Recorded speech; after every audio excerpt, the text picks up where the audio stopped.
일단은 저는요, 삼성전자는 연말에 지금보다는 주가가 더 위에 있을 가능성은 높아 보이긴 해요. 지금 제가 많은 애널리스트 분들 의견을 들어보면 내년까지도, 내후년은 모르겠지만 HBM 시장의 70%를 하이닉스가 먹고 나머지 시장을 삼성이, 마이크론과 삼성전자가 반반을 나눠 가지는 정도가 최상의 시나리오로 봐요.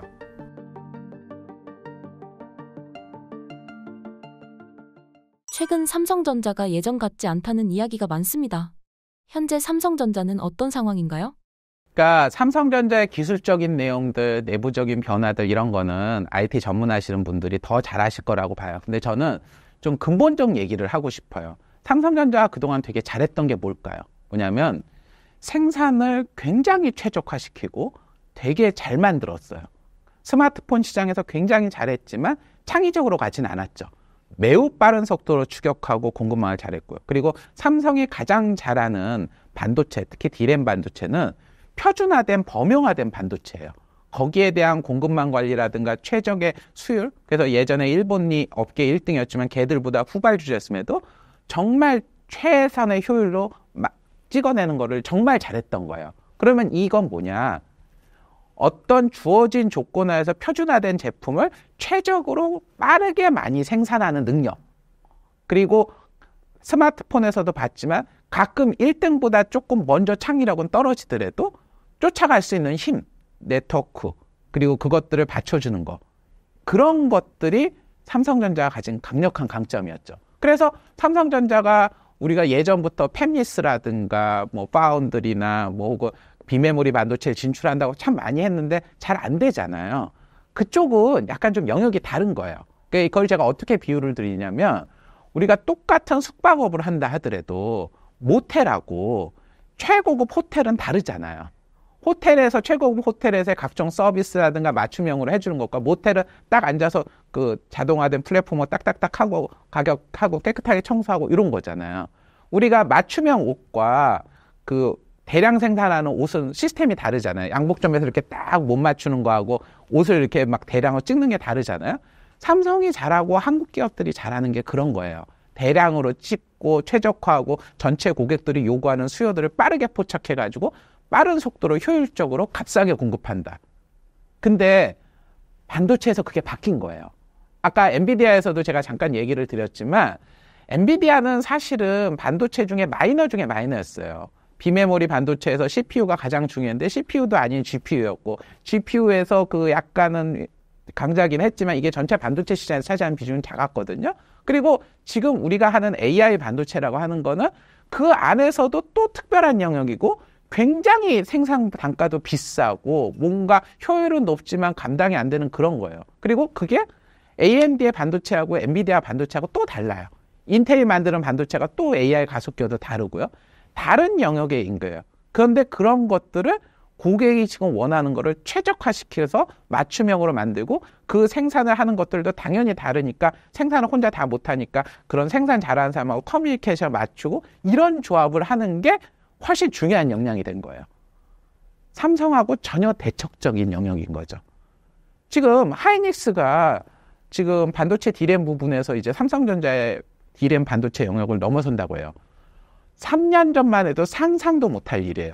보통은 삼성전자 D램 반도체 마진율이 호황기 때 40에서 50%, SK 하이닉스가 20%, 그리고 나머지 쩌리 애들들이 보합 정도.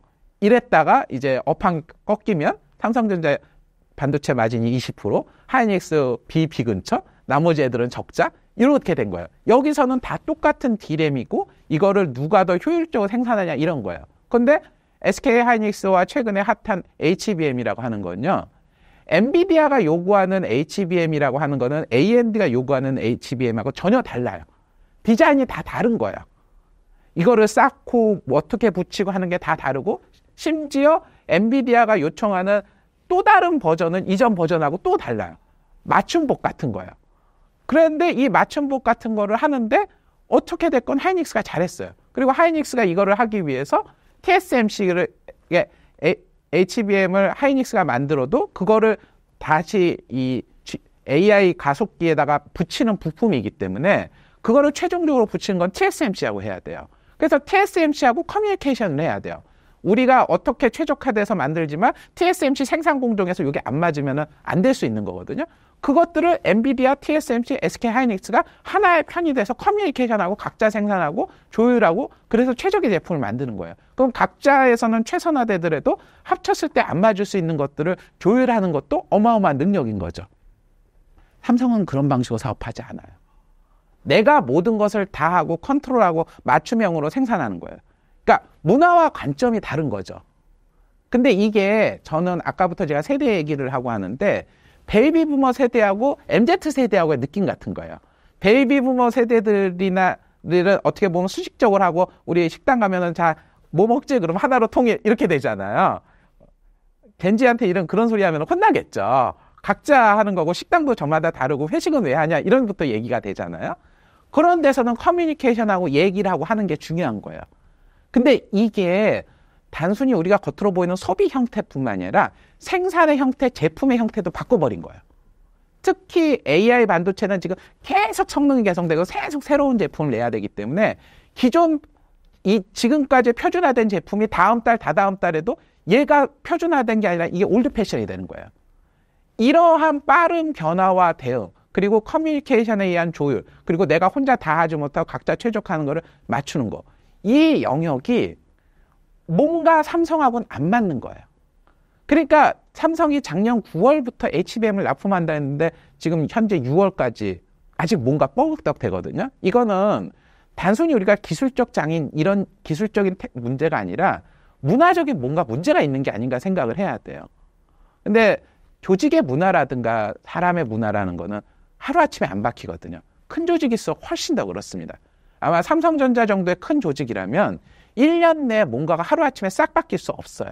그런 것들이 저는 지금 삼성전자가 가지고 있는 문제가 아닌가라는 거 생각해요. 그리고 저희가 특히 이제 HBM 얘기만 했지만 파운드리 쪽에서 삼성하고 TSMC의 격차가 더 벌어지고 있잖아요. TSMC가 제 책에서도 언급을 했는데 생태계를 어마어마하게 중요하게 봐요.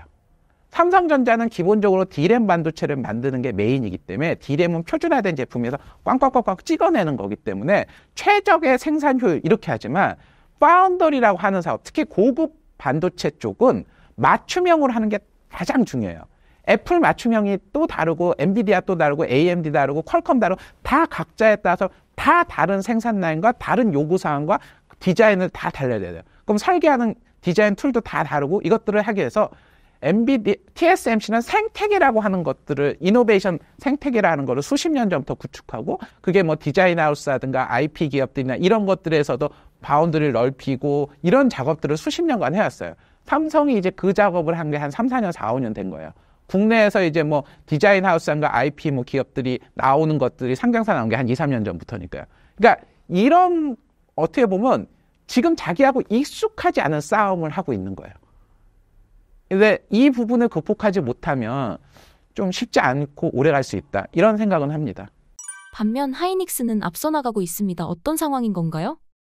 사실은 그거는 기업 내부적 문화 얘기고 그게 많이 언급은 안 돼서 잘 모르겠어요. 근데 일단은 1등이 아니라 2등이었잖아요. 그리고 삼성은 보통 얘기할 때 관리의 삼성이라고 얘기를 하잖아요. 근데 이제 SK그룹 같은 경우는 뭐 최근에 말도 많게 하지만 인수합병이라든가 각자 책임이나 약간 그런 문화도 있잖아요. 물론 이제 글로벌 기업 대비했을 때는 또 수직적인 게 훨씬 많고 하지만 뭐 그런 것들이 좀 겹친 거 그리고 어차피 D램 시장은 딱 3명밖에 없잖아요. 그리고 마이크론 대비했을 때 하이닉스가 먼저 선제적 투자하는 것들도 있었고 뭐 그런 것들이 몇 가지 겹치지 않았나 싶습니다. 만약 삼성전자 주주라면 지금이라도 하이닉스로 갈아타야 할까요? 아니면 더 참고 기다려야 할까요? 일단은 저는요, 삼성전자는 지금 이제 6월 지금 말쯤 되는데 연말에 지금보다는 주가가 더 위에 있을 가능성은 높아 보이긴 해요. 그거는 뭐 제가 뭐 이렇게 하는 것보다는 애널리스트 추정이나 실적 추정이나 이런 거에서 상향이 되고 있어요. 그럼 왜냐면은 HBM 말고도 다른 레거시 뭐 PC나 스마트폰에 들어가는 것도 더 상황도 좋고 스마트폰이나 여러 가지 상황이 지금보단 나아질 거고요. 삼성전자가 엄청 비싼 가격은 아니니까요. 근데 HBM만 놓고 봤을 때는 이제 증권사 애널리스트 분들이 한 달 반, 두 달 전까지만 해도 무슨 얘기를 했냐면 삼성전자가 엔비디아 콜만 받으면은 하이닉스랑 비슷하게 쫓아갈 수 있을 거다. 디램 생산 캐파도 있으니까 더 잘할 수 있을 거야 했는데 지금 제가 많은 애널리스트 분들 의견을 들어보면 내년까지도 내후년은 모르겠지만 HBM 시장의 70%를 하이닉스가 먹고 나머지 시장을 삼성이 콜을 오래 받는다는 전제, 엔비디아 콜을 받는다는 전제하에서 마이크론과 삼성전자가 반반을 나눠 가지는 정도가 최상의 시나리오로 봐요. 이게 쉽지 않다는 거죠. 예. 그러면 똑같은 이익을 내더라도 HBM 이익이 안 나오거나 매출이 안 나오면 밸류에이션 부분에서는 부담이 있을 수 있거든요. 그러니까 이제 이런 것들에 대한 고민들은 좀 있을 거예요. 그리고 삼성은 사실은 지배구조에 관련되는 여러 가지 고민들도 있죠. 오너분들 입장에서는 어쨌건 삼성전자 주식을 많이 확보하거나 뭐 여러 가지 했을 때 중요한 이슈가 되죠. 물론 이제 뭐 SK도 사실 그런 이슈가 있고 뭐 최근에 또 SK그룹도 노이즈가 좀 있긴 해서 그렇긴 한데 어쨌건 그런 부분들을 종합적으로 고민을 하면 조금 고민은 좀 되는 것 같아요. 예. 이제 뭐 그 정도까지만 말씀드리겠습니다. 또 다른 삼성전자의 악재는 TSMC와의 파운드리 격차가 점점 더 벌어지고 있다는 것입니다. 현재 어떤 상황인가요? 사실 이것도 아까 앞에서 말씀드린 건데요. 반도체의 생산이 범용 반도체, 그러니까 범용이라는 건 예전에 인텔이 찍어내는 CPU와 삼성전자가 찍어내는 D램, 낸드라는 범용 제품을 가지고 대부분 많이 썼어요. 서버도 그랬고. 근데 지금 AI 시장이 바뀌면서 AI 타겟 맞춤형 반도체라는 맞춤형 반도체라는 시장이 훨씬 더 커진 거죠. 그리고 심지어 이제 조금 뭐 온 디바이스 얘기하면서 우리 지금 노트북이나 핸드폰에도 AI 칩이 들어간다는데 지금 저는 뭐 제가 IT 전문가이죠. IT 전문가분들의 얘기를 들어보면 거기 들어가는 반도체들도요. 범용 반도체가 아니에요. 회사별로 맞춤형 타겟팅으로 새로 패키징을 하거나 새로 해야 되는 제품이에요. 그러면은 로직이 바뀐 거죠. 대량 양산 값싸게 찍어내는 패턴에서 각 회사마다 타겟형 맞춤형으로 하는 걸로 바뀐 거예요. 모텔 시장에서 호텔 시장이 메인으로 바뀐 거예요. 그리고 그것을 지금까지 창업 이래 가장 집중했던 게 TSMC예요. 그리고 삼성전자는 그 부분에서 좀 약했어요. 그러니까 삼성이 이제 그런 부분들을 극복을 하고 파운드리 쪽에서 가려고 하면은 생태계 구축을 위해서 협력하는 파트너들과의 관계라든가 내부 조직 간에서의 뭔가 문화나 패턴까지 싹 다 뜯어 바꿔야 되는 거예요. 그러니까 쉽게 말해서 베이비 부모 꼰대 아저씨들이 MZ 세대들의 사고 방식으로 모든 것들을 다 바꿔야 되는 아주 난감한 상황이 된 거죠. 근데 이제 그렇게 하지 않으면 파운더리라든가 AI 반도체라든가 뭐 이런 쪽의 영역들은 대응이 쉽지 않을 것 같아요.